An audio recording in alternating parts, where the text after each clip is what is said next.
This video explores trending online allegations, circulating rumors, and public reactions, strictly for analysis and commentary.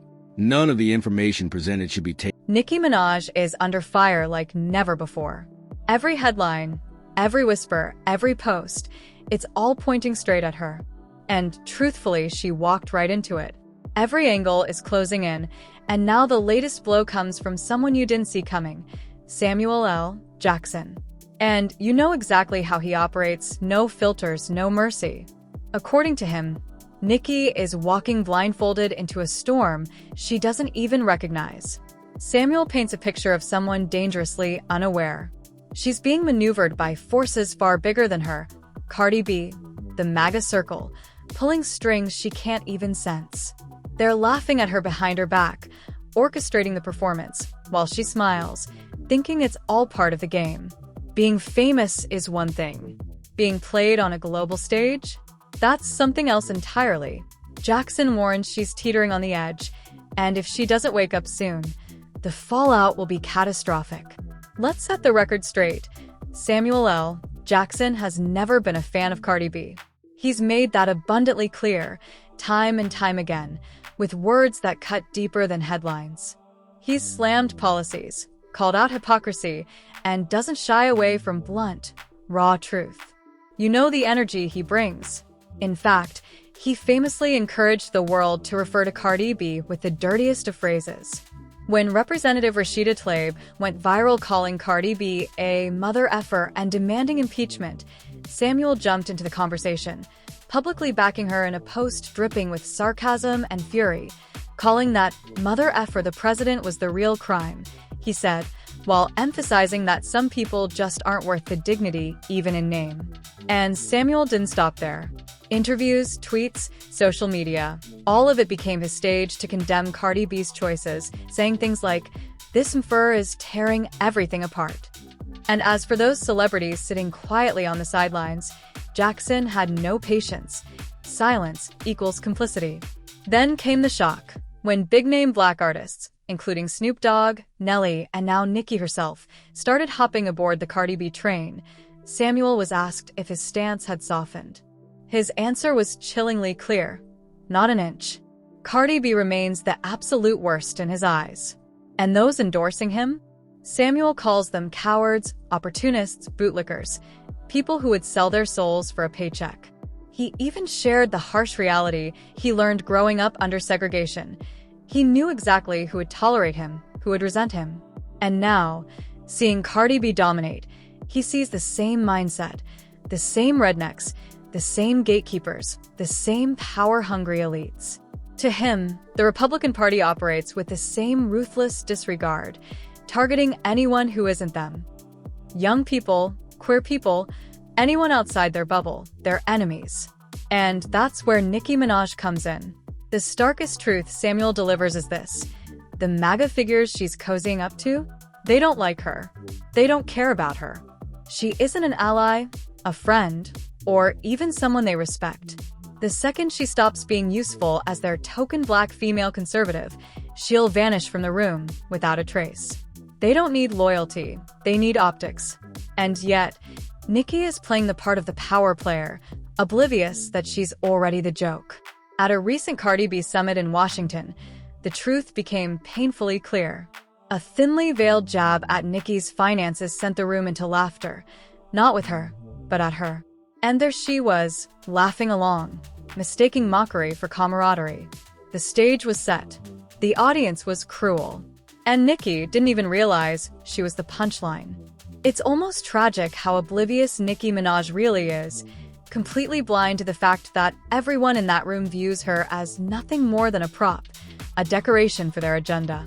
Every smirk, every handshake, every so-called compliment, they're all part of the act, and she's the centerpiece of their little performance. And here's the twist. The very same Republicans Nicki is now cozying up to, they used to openly despise her. They mocked her relentlessly when she dared to stand against Cardi B. Take Charlie Kirk, for example. This man made it his mission to tear Nicki down, labeling her a toxic influence, a danger to impressionable girls everywhere. The irony? Those very people now welcome her with open arms, at least on the surface, while behind closed doors, nothing has changed. 4.01/4.15. But fast forward to today, and Nicki Minaj is seen side by side with Erica Kirk, echoing some of the most shocking MAGA rhetoric we've heard in years. Pause for a second. Has a conservative white woman ever lectured other white girls to stop making black girls feel insecure about their skin, their hair, their very existence? Exactly. Never. And yet, that's precisely what Nicki is doing. At Amfest, standing next to Erica Kirk, she launched into a speech about how black girls supposedly failed to honor blonde, blue-eyed white girls, and that now white girls are the victims, their beauty ignored, uncelebrated, under siege. Think about that for a second. If we, as black women, already know our worth, why would we try to strip it from someone else? That's not power, it's absurdity. Nicki seems to have lost touch with reality. She's demanding that others dim their light, so she can feel bright, as if beauty exists in competition. But here's the kicker. When in American history has blonde hair and blue eyes ever been diminished? Those features have been celebrated as the pinnacle of beauty for generations, yet here she is, twisting the narrative, claiming oppression where there is none. And if you thought that was embarrassing, strap in. Everything Nicki has done lately reads like a carefully staged, ongoing ritual of humiliation. Young men, take note, you thought you knew your role models, but here's a curveball. Just months ago, she was openly denouncing Cardi B, calling him evil, attacking his policies, dragging his every move. Fast forward, and it's a complete reversal. Nicki Minaj isn't just flattering Cardi B, she's flattering anyone in his orbit. Case in point, she took to X to lavish praise on Cardi B's advisor Alex Browitz for getting married, calling him her dear friend, alongside his wife, Carolina, a man she likely didn't even know 5 minutes prior. The audacity, the spectacle, the complete disconnect from reality, it's almost too much to process. My dear friend, let's be real. Nicki Minaj probably didn't even know who Alex Browitz was 5 minutes before that post. And now, she's parading every random MAGA figure as if they're all her close confidants. But here's the thing, the same Alex Browitz she calls a dear friend has a long history of making bizarre, offensive statements. He's the one who hired a comedian to mock Puerto Rico, calling it a floating garbage island. And let's not forget where Nicki comes from, Trinidad and Tobago. Does she honestly think these MAGA players respect her? We all know exactly how they feel when the cameras are off. Just like Samuel L. Jackson warned, when I see Cardi B, I see the same rednecks I grew up with who tried to keep me in my place. But Nicki seems blind to it all.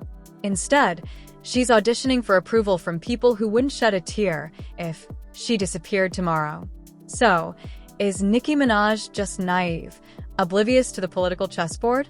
Or does she genuinely not realize that the MAGA crowd despises her? But if she were that unaware, how do we explain her anti-Cardi B stance during his first presidency? She openly criticized him as recently as 2020, dragging his policies and behavior publicly. That doesn't sound like ignorance, it sounds like a calculated shift. Now, rumors are swirling. Some claim Nicki may have been compromised, that the MAGA machine holds leverage over her. And some whisper it could be connected to her family, her husband and brother, both convicted of horrific crimes. One remains on the ex-offender registry, bound to it for life. The other is serving 25 to life for the most heinous acts against his stepdaughter. Dave Jelani Mirage reportedly showed no emotion as the verdict came down. The darkness surrounding her choices just keeps growing. He was found guilty. Yes, Dave Jelani Mirage, as we just mentioned, of predatory against a child.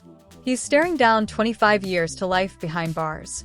Moments before the verdict, Mirage's attorney claimed he was confident of a complete acquittal.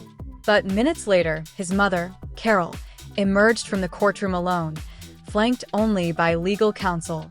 Prosecutors revealed that back in 2015, Mirage repeatedly abused his then 11-year-old stepdaughter, threatening her into silence.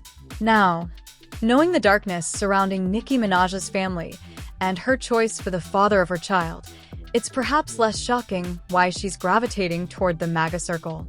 Or maybe she's simply starving for attention, desperate to reclaim relevance. She hasn't had a major hit in years, and cozying up to Cardi B and his inner circle guarantees exposure. Either way, whether it's ignorance, coercion, or sheer desperation, Nicki made her decision. And for many of her longtime fans, this is a line that can't be uncrossed. One former supporter said, "I don't want to hear it if that man leaves office and she tries a 180 to win us back." Grifting, after all, is a career that rarely lasts. Another fan wrote, "This might truly be the end of Nicki Minaj's reign. No comeback. RIP to the queen of rap." But now, the question is yours. What do you really think is happening with Nicki? How does someone go from publicly condemning Cardi B to fully embracing the MAGA world? Do you believe Samuel L. Jackson that Nicki cannot see how quickly those Republicans would discard her? Is this about survival, family pressure, or is Nicki finally revealing her true self? Drop your thoughts below and stay locked in for the next explosive chapter.